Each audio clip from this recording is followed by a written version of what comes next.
Continuamos a todo terreno. Me da muchísimo gusto contar con los invitados que nos acompañan el día de hoy. Vamos a hablar acerca de las infancias trans. Ya habíamos platicado hace unos días, la semana pasada, si no me equivoco, un par de semanas, justamente sobre esta iniciativa en el Congreso de la Ciudad de México. Y es importante escuchar las otras voces, quienes los están viviendo día a día este tema para entender de qué se trata. Le agradezco muchísimo y por orden de aparición a Temístocles Villanueva que nos acompaña aquí, diputado por Morena, presidente de la Comisión de Derechos Humanos del Congreso de la Ciudad de México. Bienvenido, ¿cómo estás?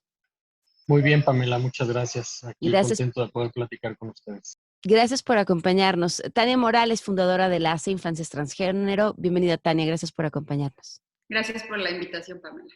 Y nos acompaña también Janet Castillo, coordinadora de la Clínica Jurídica en Derechos Sexuales y Reproductivos de LEDECER AC. Bienvenida, gracias por acompañarnos, Janet.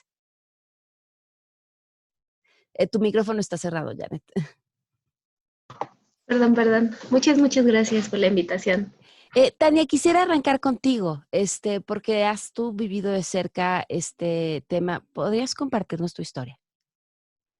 Mi historia. Bueno, yo soy madre de un adolescente trans y mi hijo, digamos, ya tiene esta acta de nacimiento por el procedimiento que está apostando el Congreso de la Ciudad de México. Por desgracia, tuvo que ser a través de un amparo, porque el procedimiento actual que está en el Código Civil es un procedimiento por el que no queríamos pasar.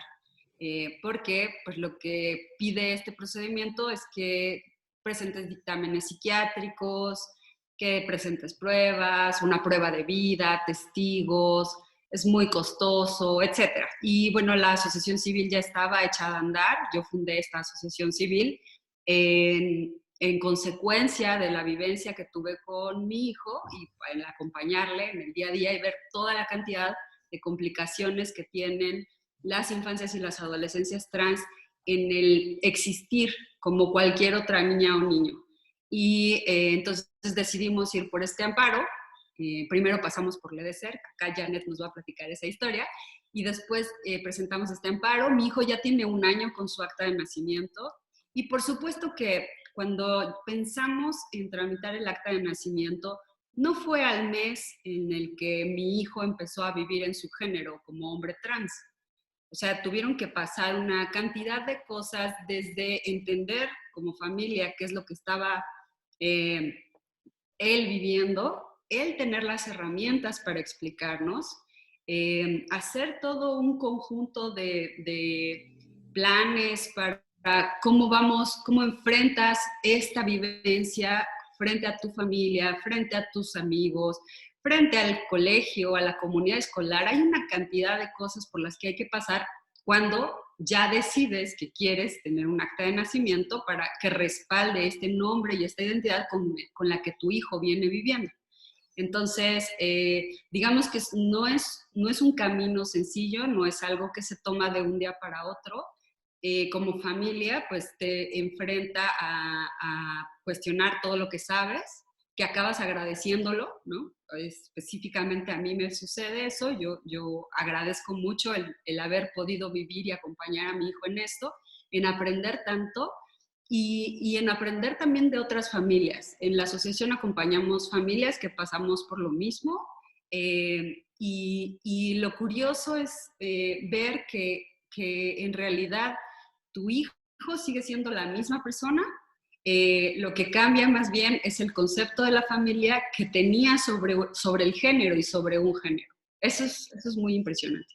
Pero ¿cómo fue para tu hijo? ¿En qué momento empezó a darse cuenta o a darte señales a ti de que algo no estaba bien? Mira, todas las personas, o sea, sí estaba bien. Sí, fíjate, perdón, me quedé pensando si el no estaba bien, era la forma correcta de decirlo. No, pero ojo, y más que para ti, porque sé que tú lo entiendes, es para el público. Por no estaba bien me refiero a no se sentía cómodo con su género, ¿no? O sea, o con, ya no sé cuál es la forma correcta de decirlo, pero a eso quería referirme, no a que no estuviera bien. Muchas gracias. Pues mira, algo que veo yo a través del tiempo es que desde sus primeros años, a los 3 años, yo creo que empezó a decirnos a la familia, con las herramientas que tenía, que era un niño. desde los 3 años.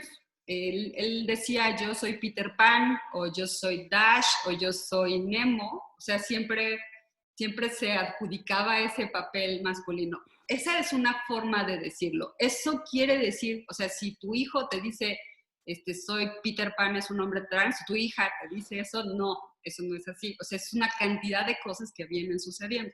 Pero desde los 3 años, él, su fiesta de cumpleaños la quiso de Peter Pan y él quería ser Peter Pan.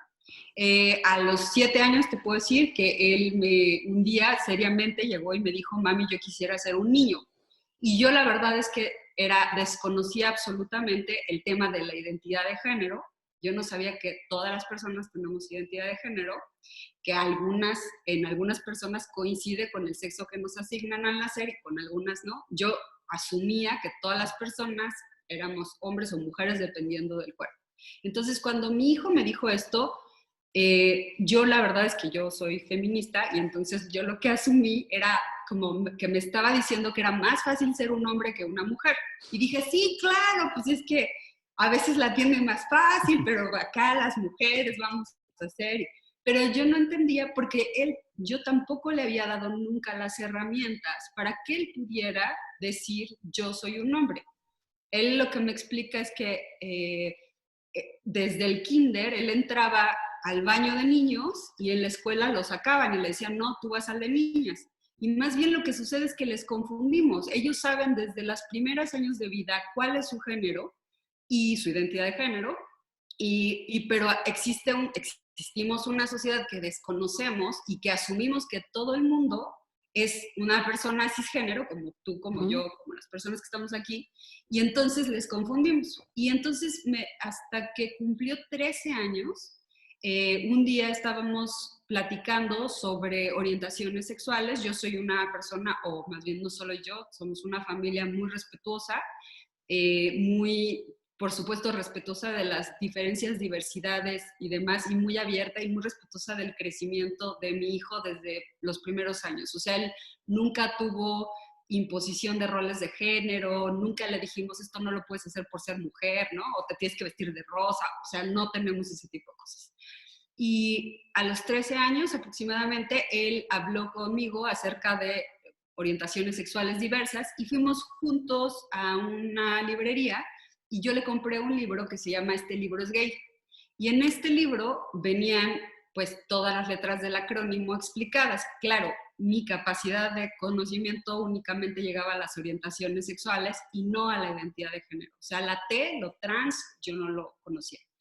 Y un tiempo después de que leyó este libro, llegó y me dijo, esto que dice en este libro, esto es lo que he querido decirte siempre. Wow. Entonces, ¿qué es lo que sucede? Y eso, o sea, estas historias como la mía, las escucho y las acompaño con muchas familias.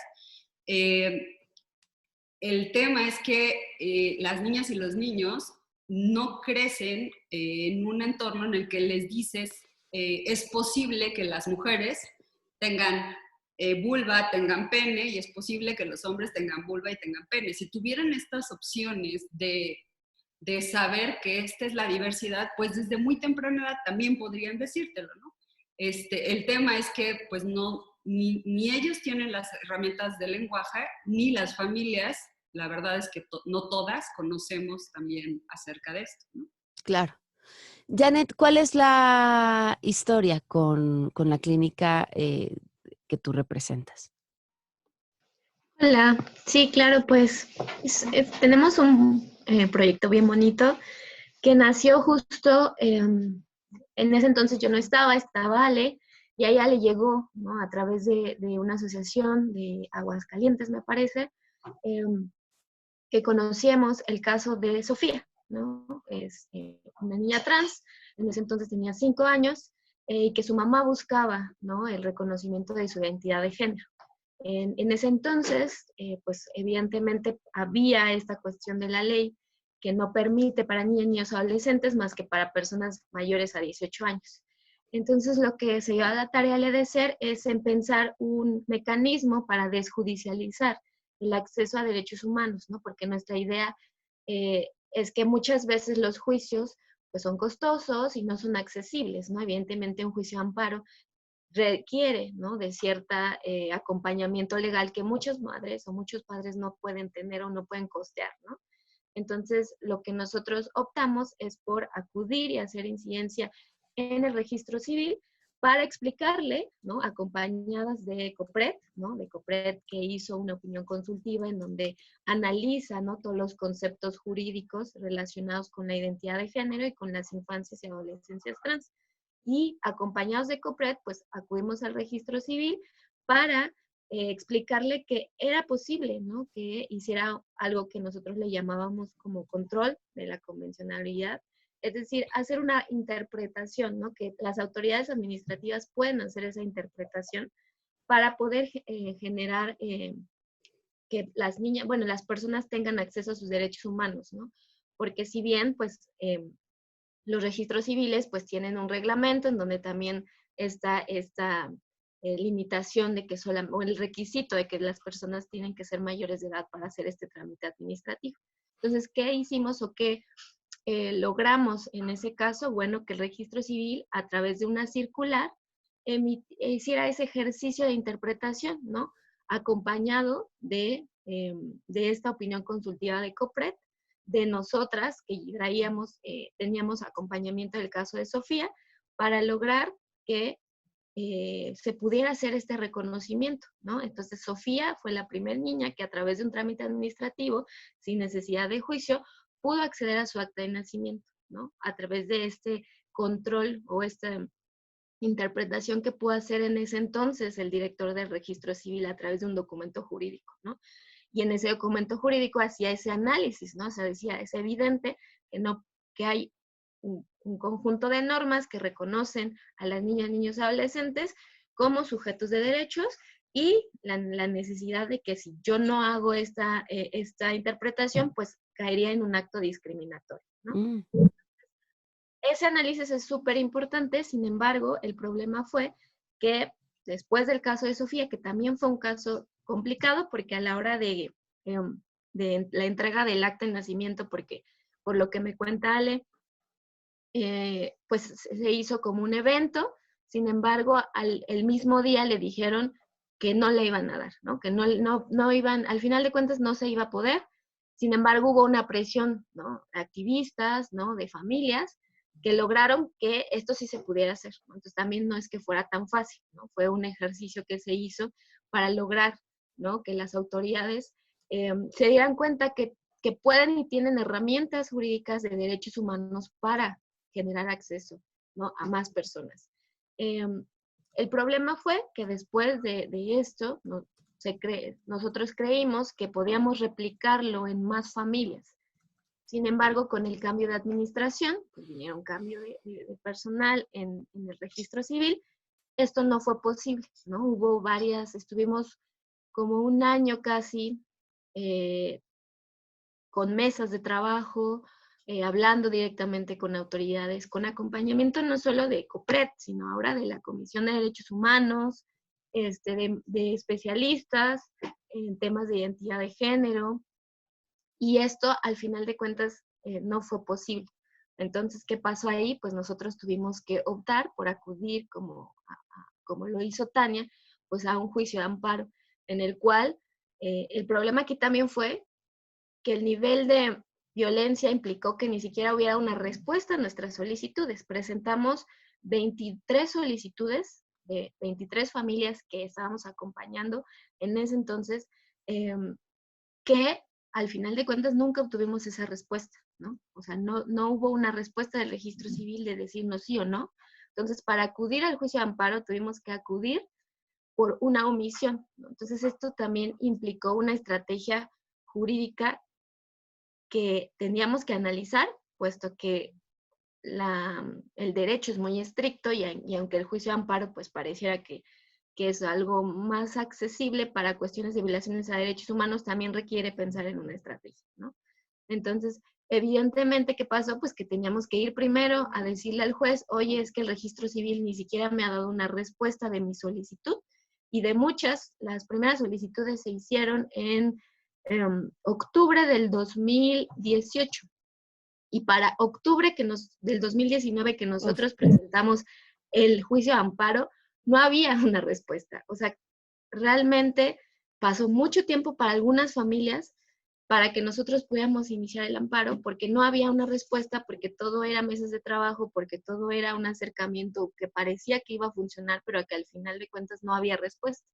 Nosotros inclusive hicimos un protocolo que nos pidieron para hacer este trámite de manera administrativa, pero después de eso nunca más tuvimos una respuesta, ¿no? Entonces, ¿qué quiero ejemplificar con esto? Pues un camino bien largo que las familias tienen que seguir y que al final de cuentas implica en la vida de los niños adolescentes, ¿no? Había padres que nos decían, oye, es que cada registro, cada ingreso otra vez de un nuevo ciclo escolar es una tortura porque es cambio a lo mejor de alumnos, pero al final de cuentas el nombre en la lista sigue y esa violencia se sigue replicando, ¿no? Entonces, créeme que es algo bien complicado y que al final de cuentas el problema es que volvemos a tener que acudir a judicializar, ¿no? Y a pensar que pues vamos a tener que acceder a nuestros derechos a través de juicios, ¿no? Ahorita, como te había comentado, en octubre presentamos los juicios de amparo, se alargó el tiempo, puesto que como primero solicitamos que el juez se pronunciara sobre, bueno, le dijimos al juez que había una violación, puesto que no había respuesta. Una vez que hay respuesta, tenemos que ampliar la demanda, ¿no? Ampliar la demanda para, como una vez que ya tenemos la respuesta, pues tenemos que pronunciar por qué es inconstitucional esa respuesta. Entonces, eso se hizo y eso implicó que fuera más tiempo. Entonces, ahorita ya hay casi la mitad de los juicios que interpusimos, que fueron 19. ¿Por qué 19? Puesto que muchos de los otros adolescentes cumplieron 18 años. Entonces, también es una carrera contra el tiempo, ¿no? Entonces, por eso ya solo presentamos 19 juicios de amparo, en donde casi ya la mitad tiene una audiencia constitucional celebrada. Sin embargo, pues una vez que hay una audiencia constitucional, no hay como tal un plazo, sino que va dependiendo de la carga de trabajo y la complejidad del caso. Entonces, hasta ahorita no tenemos una sentencia y luego se cruzó lo de la suspensión de plazos por lo de la pandemia y pues también es esa espera para que otra vez se pueda reactivar los juicios y podamos tener sentencias para el reconocimiento de la identidad de género de las niñas y adolescentes con las que acompañamos. ¿En qué vamos en materia legislativa, Temístocles? Bueno, pues te podrás dar cuenta después de todo lo que han platicado Janet y Tania, que el procedimiento no se trata de que un día se le ocurra a una familia acudir al registro civil y cambiar la identidad de género de su hijo o de su hija. ¿En qué vamos en el Congreso? Ya fue avalado desde noviembre del año pasado un dictamen por las Comisiones Unidas de Igualdad de Género y Procuración de Justicia. No ha subido al Pleno. Yo he hecho exhortos y llamadas de atención desde mi curul a la mesa directiva para que sea presentado el dictamen. No había garantizada una cantidad de votos para que avanzara en el Pleno, pero debo decirte que en los últimos meses nos ha ayudado el distanciamiento social a los diputados para generar consensos en estos temas. Ya avanzamos con un dictamen en contra de las terapias de conversión. Esto ha permitido que la discusión sobre diversidad sexual dentro del Congreso se amplíe, que podamos tener mayor interlocución con el Poder Ejecutivo para la aplicación de estas leyes.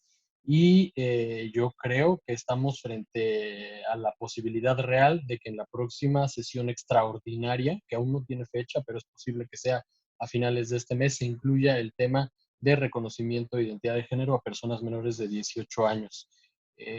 Quiero decirte que ha habido todo tipo de presiones para que no avance el tema, presiones políticas, presiones de iglesias, de grupos de poder, que se han manifestado. Hoy mismo dan una conferencia de prensa a las 11 horas en el Congreso de la Ciudad, acompañados por un diputado del Partido Encuentro Social y del Partido Acción Nacional, que desde luego que se opondrán dentro de la votación, pero contamos con el respaldo del resto de los grupos parlamentarios. Creo que en el caso de Morena ya hay una visión clara de que tenemos que avanzar en este tema. Hay una posición de la coordinación del grupo parlamentario dentro de la Junta de Coordinación Política para que este tema se sume a la orden del día de la próxima sesión extraordinaria. Justo ahorita que hablas de los grupos que se oponen, una de las grandes, de los argumentos más bien que estos grupos tienen, quitémosle el adjetivo, tiene que ver con que los niños no tienen esta capacidad para tomar una decisión de ese tamaño y entonces que tendría que protegérsele.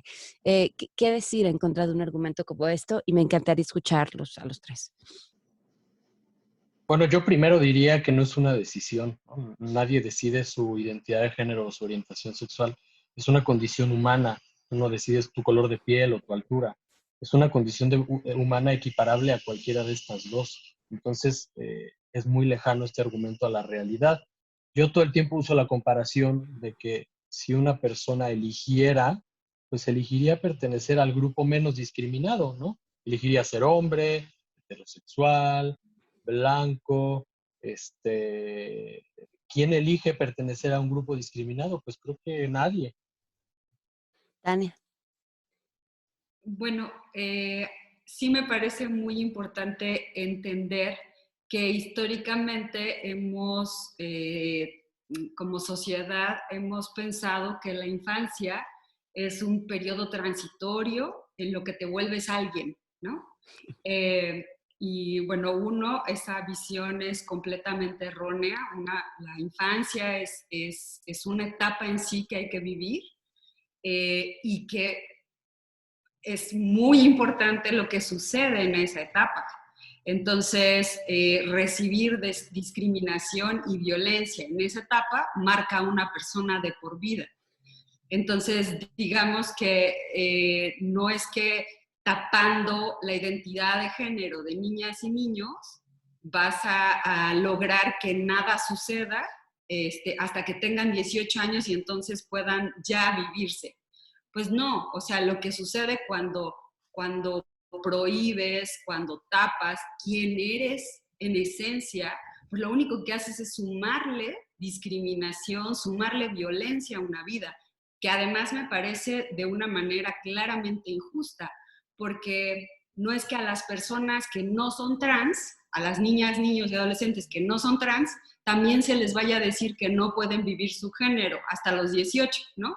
O sea, a las personas que no son trans sí pueden tener documentos de identidad, sí pueden vivirse en su género, pero las personas que son trans, esas no, hasta que cumplan 18. Me parece que, o sea, como sociedad te dice que hay una tendencia clara a la transfobia en esa actitud, pero además como sociedad también me parece que no nos queda claro que las niñas, niños y adolescentes tienen muy claras cuáles son sus vidas, si no pensémonos como en nuestra infancia y en nuestra adolescencia, y pensemos si vamos a pedirle a alguien que por supuesto es el grupo más vulnerado que existe, porque ¿por qué? Pues porque por un tema de identidad de género y por un tema de edad.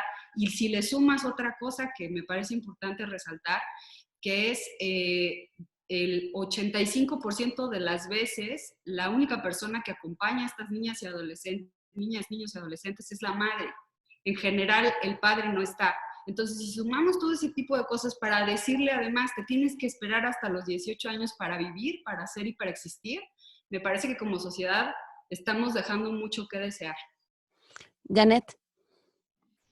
Sí, creo que también ese argumento es adultocentrista, ¿no? Sigue como replicando esta idea de que los niños no son capaces, de que hay que cuidarlos nosotros y que nosotros los adultos tenemos que decidir por ellos, ¿no? Porque evidentemente, a pesar de que los instrumentos internacionales como la Convención de los Derechos del Niño eh, ya pasaron de esa visión tutelar a una visión de derechos. ¿Qué significa esa visión tutelar?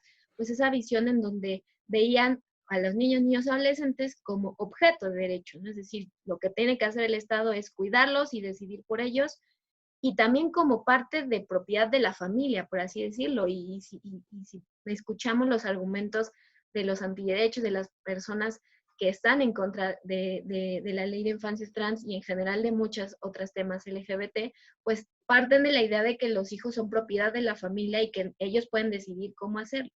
Y la idea ahora de visión de derechos es pensar a las niñas, niños y adolescentes como sujetos de derechos capaces de poder ejercer ciertos derechos dependiendo de su autonomía progresiva, ¿no? Es decir, cada cada vez que una niña, niño, adolescente va creciendo, va generando esa autonomía, ¿no? Y eso ya también se ha pronunciado, por ejemplo, la Suprema Corte, ¿no? Entonces, eso es algo que en cuestión de derechos ya debería de estar claro, ¿no?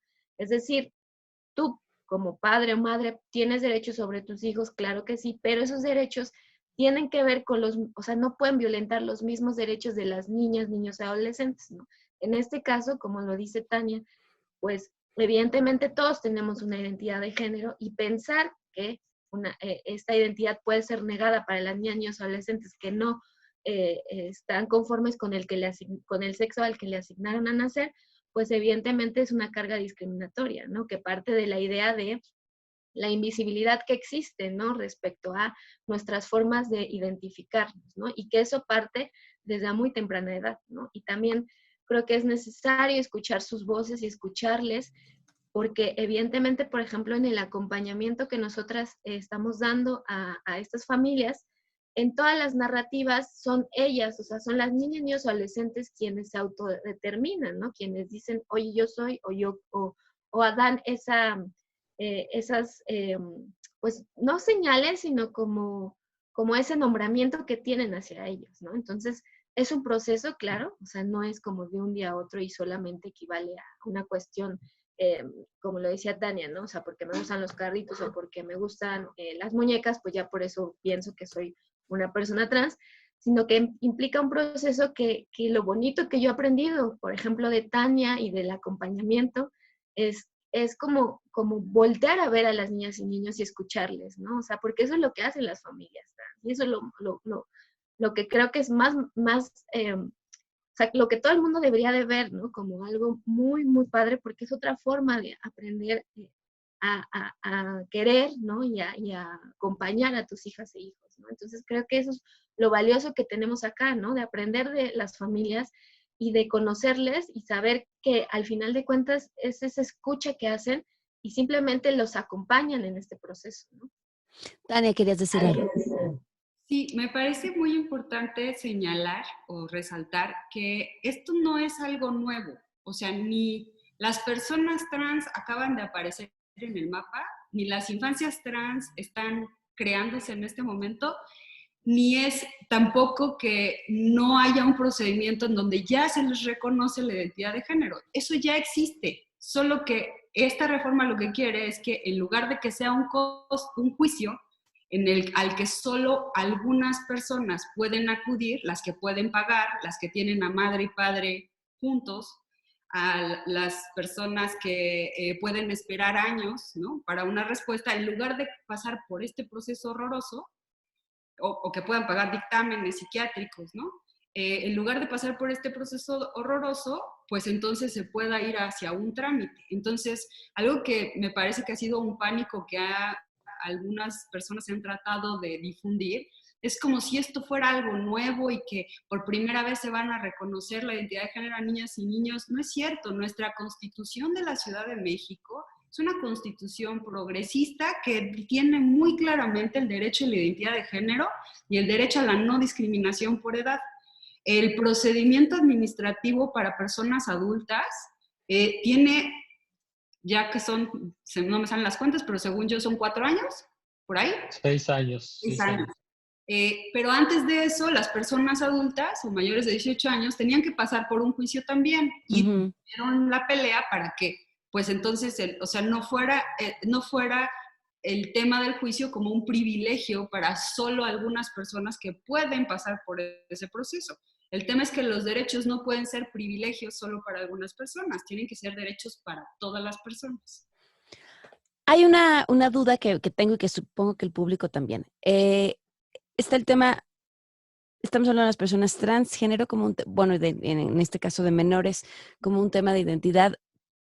¿Cuál es la diferencia y qué hay en el tema de el cambio de los órganos sexuales? ¿Qué tan importante es o es un tema que se cuece completamente aparte?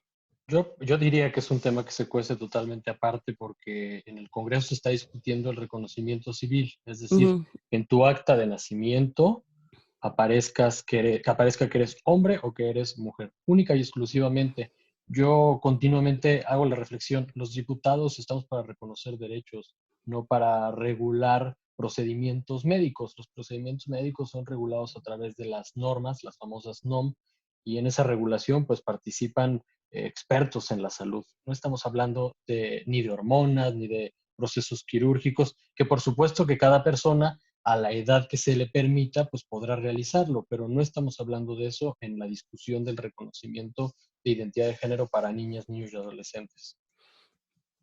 Y ahí me gustaría sumarle una cosa a Temístocles, y bueno, esa es la parte que yo vivo de cerca con estas personas, con estas familias.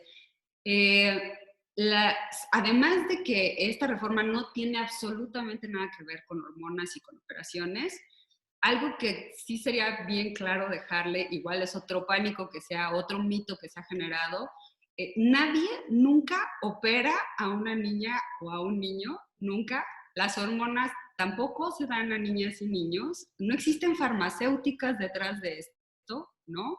Y además, algo que me queda clarísimo en el día a día que yo trato con familias, con niñas, niños, adolescentes trans, tendríamos que pensarlo al revés. O sea, la oportunidad que le das a una niña o a un niño creciendo, sabiendo que puede vivir en su género y que eso no depende de lo que tienes entre las piernas, entonces te da la posibilidad de crecer con una idea correcta, aceptando tu cuerpo, ¿no? Y quizá la posibilidad de cambiar esta idea de que a mí me hace mujer una sola parte de mi cuerpo o a mí me hace hombre una sola parte de mi cuerpo. Estas podrían ser historias de niñas, niños creciendo con una correcta información, cuidando de sus cuerpos, siendo respetuosos, no solo, o sea, sus familias y ellos mismos. Entonces, ahí sí me gustaría como abordar algo que he escuchado mucho es que se pretende reconocer la identidad de género y entonces lo que queremos es cambiar completamente los cuerpos. ¿Para qué? Lo que queremos es cambiar socialmente la historia de lo que hemos entendido por ser hombres y por ser mujeres, ¿no? Queremos que nuestros hijos, o sea, yo lo que menos quiero es llevar a mi hijo a un lugar a que lo cirugíen para hacerle como partícipe o dejarle en claro que su cuerpo no es válido. Por supuesto que no. Yo lo que quiero es que él ame su cuerpo profundamente, lo cuide y que sepa que ese cuerpo es el que le va a servir para siempre y es súper valioso. Las historias son completamente distintas, ¿no? Me parece que ha habido muchos mitos alrededor del tema, que bueno que tú nos das espacios, que Temístocles habla por nosotros en el Congreso, que Janet está trabajando en una organización que defiende nuestros derechos, porque, y digo nuestros porque sí se vive como familia también todas estas cosas, o sea, constantemente a mí estar escuchando estas cosas, por ejemplo, o que me las escriban, que escucho opiniones, pues yo les invitaría a que vivan de cerca o que vean de cerca una familia y su vida en el día a día, y es todo lo contrario, ¿no? O sea, no, lo que menos queremos es normar cuerpos y decir este es el estereotipo de belleza o esto es lo que hay que hacer, no. Al contrario, lo que queremos es celebrar las diferencias y que nuestros hijos se sientan seguros como son. Perfecto. ¿Algo que quieran agregar a este tema, Janet? Sí, pues ya nada más como para abonar a lo que ya se dijo respecto a este pánico moral o mito, pues es que es muy curioso porque como lo dijo Tania, ¿no? O sea, ya existe un procedimiento que es judicial, ¿no? Para el reconocimiento de la identidad de género y en el cual niñas y niños pueden ir, obviamente, niñas y niños que vayan acompañados por sus dos padres y que tengan todo accesibilidad, ¿no? Para interponer una demanda, porque es así, una demanda. En ese juicio ya se pide, como lo dijo Tania, dictámenes médicos y un tratamiento previo a la solicitud, ¿no?